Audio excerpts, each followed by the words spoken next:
this episode of Into the Badlands, Season 3, Episode 7, Wild Horse Parts Made. I love this damn show so much, man, because it reminds me of a long-standing movie. The only difference is it comes out every week instead of every few years. But anyway, in this review, we finally get confirmation as to more and more about Sonny's past, finally.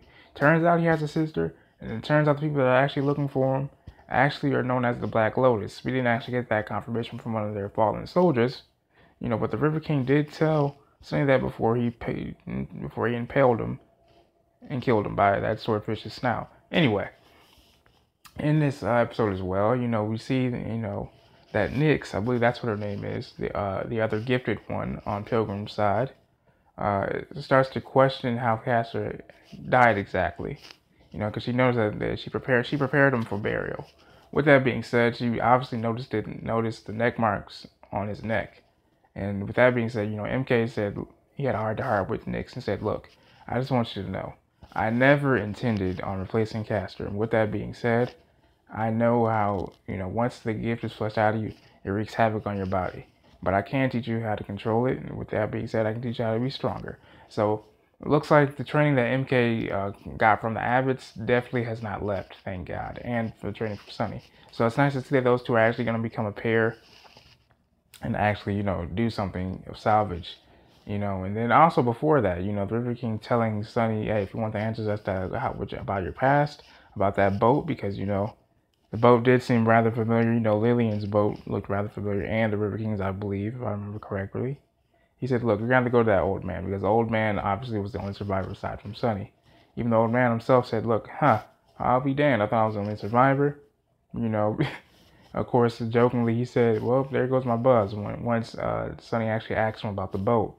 And it was then that old man said, look, these people in red and black came up with a fury that I've never seen before and after that. And they read red, and they wore red and black, and he really didn't get much into that. It turns out he had a sister, of course, the guy didn't know her name because he got an axe to his skull. We saw the scar. It looks pretty fucking atrocious. But he also ended up saying, look, if you want more of the answers, go to the River King. And it's then when Sonny went back to the River King that he actually got the ledger. And the River King said, what, Sonny? It's funny how our paths keep crossing and how things of that nature. I never said that my men would hurt you. I kept my word on that. But I never said anyone else's people. And that's when we learned about the Black Lotus, people that have been looking for Sonny since day one. And before the Black Lotus even arrive actually to attack Sonny, we see a ledger and a picture of Sonny when he was a kid, and I'm guessing the little girl next to him as a kid is his sister. And now we are off to go find Henry the Cure, because they gotta get Pilgrim out the way to help his son. But then again, maybe MK could actually help with that, or Baji, or a combination of the two. To cure Henry of the gift, possibly, or help him control it somehow, or put a seal on his gift somehow. A little Naruto reference there. Or they can go look for his sister afterwards, or a mixture of the both, or a mixture of the two.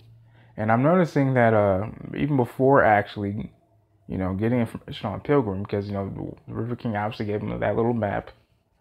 The River King did warn Sonny that, look, he's a zealot. He's very which means he's very dangerous. All he cares about is Azrael. Even Casada, his right woman hand actually had a bit of a vision, I believe, with all these markings and just blood streaming down the table. She said, all those cuts are coming back to my mind again. And obviously, Pilgrim, really had a really hard soft spot for Castor. I guess Castor was a son that he never had, as he said, and I quote, end quote. And he then said, and I quote, during Castor's funeral, look, may his blood not be split in veins. His blood is our blood.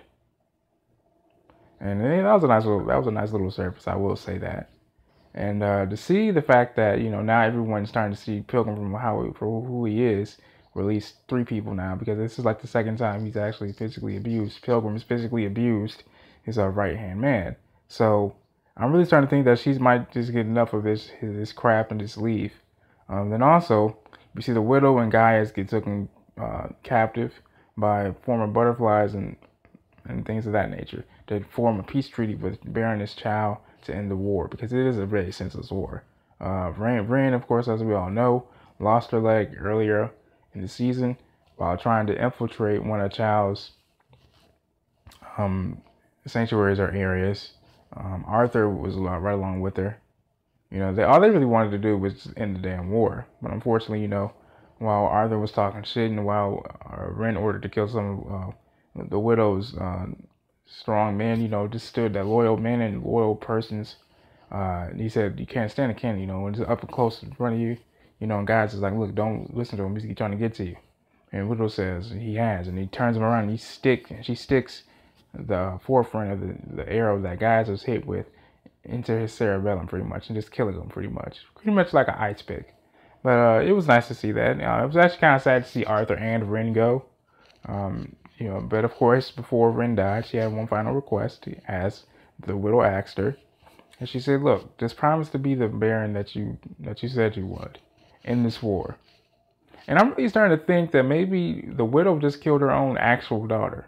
I'm thinking, because she kept referring to her as mother. Now I know a lot of people are gonna say, "Well, Tilda did the same thing." Yeah, but I really feel like you can really tell that the human side of Minerva, or aka the widow, was starting to show. I almost feel like maybe there was more to that connection as the Baron and the butterfly than we all have known to be.